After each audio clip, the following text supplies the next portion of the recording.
A cult is experimenting on hospital patients, turning them into monsters. We're in hell. A young man named James bursts out of a house in a panic. There's a mysterious black triangle painted on the front door, the symbol of a secretive cult. A woman runs after him, screaming desperately. But just as she steps outside, a shotgun blast erupts from within the house, hitting her. James manages to escape into the woods, while the woman collapses to the ground. Vincent and his son Simon emerge from the house. As Simon douses the still-breathing woman with gasoline, Vincent scans the woods, realizing James couldn't have gotten far. Then, without hesitation, Vincent tosses a lit cigarette onto the woman, setting her ablaze like a torch. Vincent and Simon get into their car and head into the woods to hunt down James. As they drive off, a mysterious cult member in a white robe marked with a black triangle silently approaches the burning woman to watch her die. Meanwhile, Deputy Sheriff Daniel Carter is on patrol. Bored in his cruiser, he suddenly spots someone crawling toward the road. It's James. At first, Daniel assumes he's just a drunk teenager, but when he gets out to check, he sees the young man is seriously wounded. Daniel decides to take him to the nearest hospital, which has been mostly abandoned since a recent fire. They soon arrive at the emergency ward, where Daniel's ex-wife, Allison, works as a nurse. While Allison and her colleague Beverly tend to James, Daniel takes a seat in the waiting room. There, he notices two familiar faces, Maggie, a pregnant young woman, and her grandfather, Ben. Elsewhere in the hospital, in turn Kim sits bored in an exam room. She's usually stuck with paperwork and barely sees any patients. She tries to strike up a conversation with Cliff, a quiet patient, but he asks to be left alone. As Kim exits, the hospital suddenly experiences a power surge. The lights flicker and go out. Moments later, screams echo down the hallway. Daniel rushes to investigate and finds Dr. Richard Powell and the nurses struggling to restrain a frenzied James, who's thrashing violently as they try to sedate him. Later, Dr. Powell tells Daniel that James's injuries aren't life-threatening, but due to severe psychological trauma, he likely won't be able to speak for a while. The doctor also gently suggests Daniel go easy on Allison. She's still grieving the loss of their child during childbirth. The mention of their daughter, Sarah, brings back painful memories. Not long after, Daniel walks down the corridor and hears unsettling noises coming from Cliff's room. When he opens the door, he's horrified to find Beverly in some sort of trance, gouging out Cliff's eyes. Shocked, Daniel tries to stop her, but then notices something even more disturbing. Beverly has peeled the skin off her own face. She slowly finishes cutting off the remaining bits, and in a chilling voice, says she's become someone else. Then, with a twisted smile, she lunges at Daniel, brandishing a pair of scissors. He's left with no choice. He shoots her. No, Beverly, stop!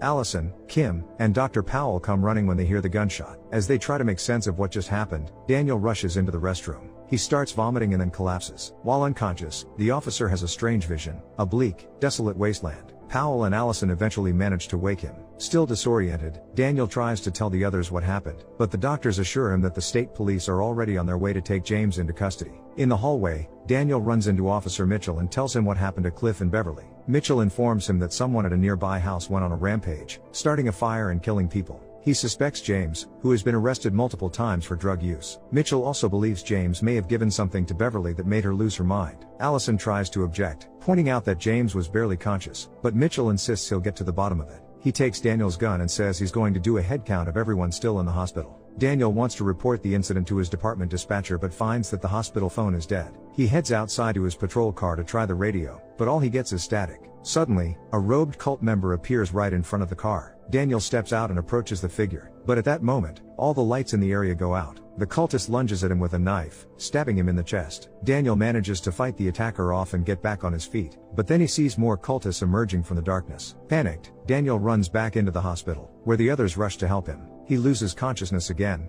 falling back into the same terrifying visions. Meanwhile, strange tentacles begin to emerge from Beverly's body. Soon, everyone realizes that dozens of cultists have surrounded the hospital. Daniel suggests they either barricade themselves in or try to escape through the back exit, but he's interrupted by the sound of James screaming. Mitchell had handcuffed him to a bed. The officers rush to his room, and are horrified to find that Beverly's body has transformed into a grotesque monster. Mitchell fires several shots at the creature, but they have no effect.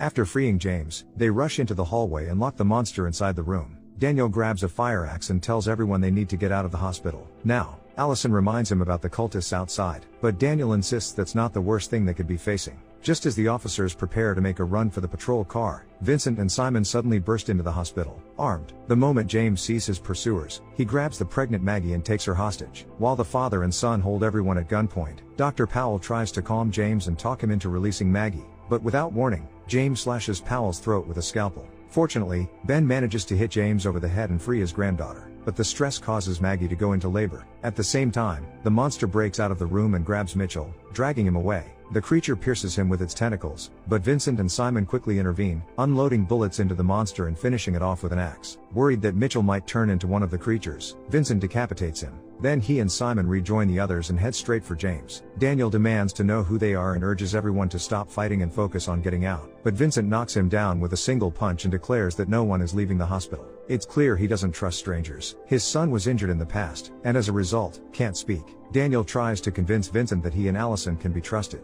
Vincent raises the axe again, but Simon steps in and stops him. Daniel manages to prove they're not part of whatever is going on, and together the four of them burn Mitchell's body, to make sure he doesn't come back as one of the monsters. Just then, Kim calls Allison to Maggie's side. Her condition is worsening. Allison tells Daniel that the only way she can help now is with an emergency C-section, but she'll need to get surgical tools and medication from the supply room. The route is too dangerous, so Daniel asks her to wait for him. He then suggests that Vincent and Simon carefully make their way to his patrol car and grab the shotgun. They can keep it for protection. When they step outside, they discover that the cultists have pushed Daniel's car much farther from the hospital entrance. Despite the risk, the men head out to retrieve the weapon. But soon, cult members begin to surround them again. One of them lunges at Simon with a knife.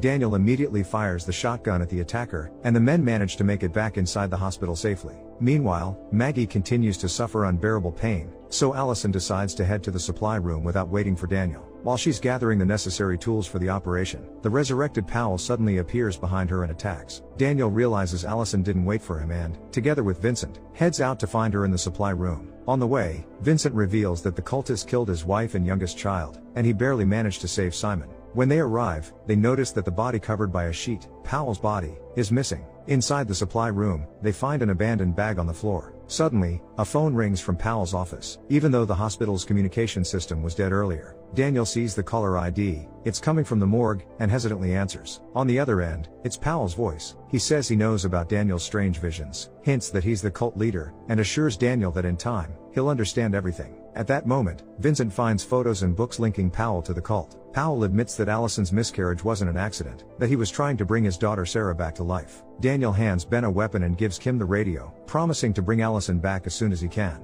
Meanwhile, Vincent spots James in one of the photos, and they head to confront him. Threatening to break his fingers with a hammer, Vincent, Daniel, and Simon demand that James tell them everything he knows about the cult, anything that could help them. Oh no.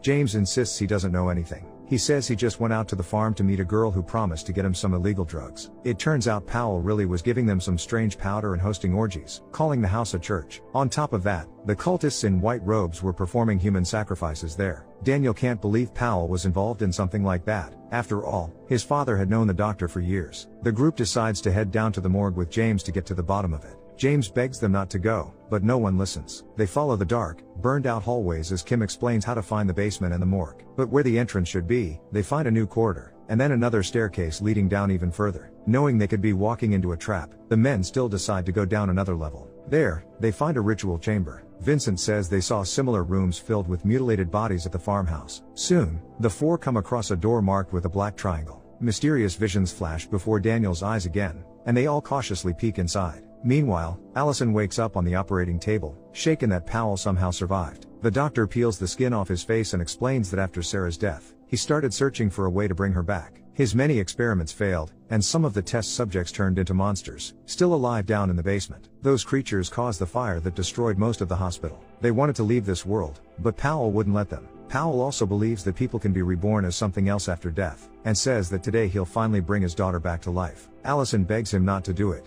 but he rips the sheet off her, exposing her belly, where something horrific is already about to break free. Back at the door with the black triangle, the group finds dozens of mutilated bodies. Then, to their horror, they realize the monsters are still alive, despite their terrible injuries and deformities.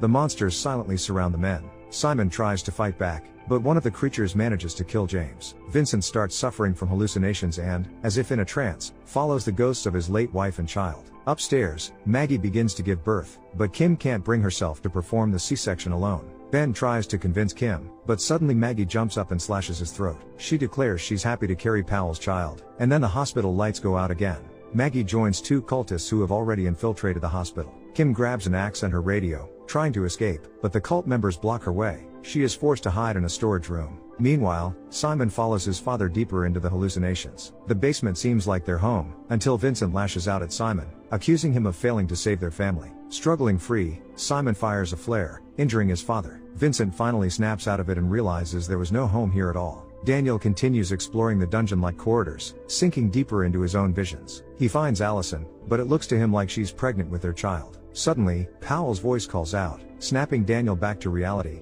and he sees Allison transformed into a huge tentacled monster. Daniel hacks the creature apart with an axe, then suddenly finds himself in a room with a glowing triangle and several bodies. Powell's voice keeps speaking to him, claiming that death isn't the end, and that beyond time itself exists the void. Powell says he's succeeded in bringing his daughter back. At that moment, Maggie appears in the room and stabs Daniel in the back. Then Powell, now skinless, steps forward. Maggie joins him. She's the one who will give birth to the new Sarah. The Mad Doctor explains that all his followers are ready for their own transformations, but first they all must die. Powell urges Daniel to do the same, just like his father and son before him. He kneels before the black triangle and calls for the void to open before him. The triangle soon glows with bright light. Powell lays his hand on Maggie's head and asks the void to place his daughter inside the vessel. Suddenly, Maggie is terrified by a horrifying vision and pulls away from Powell in panic, but it's already too late. The monstrous Sarah rips through Maggie's body and emerges. At that moment, Vincent and Simon burst into the room and immediately open fire on the monster. But Sarah starts chasing them, driving them into a corner. The creature grabs Vincent with its tentacles. Realizing his end is near, Vincent pours alcohol over the monster and demands Simon throw a flare at them. Simon hesitates but ultimately lights the flare and throws it onto Vincent and Sarah. As they burn alive, Simon escapes the flaming room and tries to find a way out of the basement. Meanwhile, Daniel lunges at Powell with an axe, but the doctor urges him not to resist and promises to reunite him with Allison. It seems Daniel agrees, but suddenly attacks Powell and together they fall into the void. Simon runs through the dark corridors, but suddenly Sarah, who somehow survived the fire, starts chasing him. He rushes to the exit, and at that moment the walls of the corridor begin to shift. Simon manages to get out while Sarah disappears back into the depths of the basement. Shaken, Simon searches the hospital for survivors and soon finds Kim. It turns out that along with Powell, the strange creatures and cultists surrounding the hospital have also vanished. Meanwhile, Daniel and Allison find themselves in the void before a massive black pyramid. This mysterious wasteland had haunted Daniel's visions all along, and here they are destined to exist for eternity. Would you want to live on in other worlds? Share your thoughts in the comments down below. Give this video a thumbs up, and don't forget to subscribe. See you in the next video.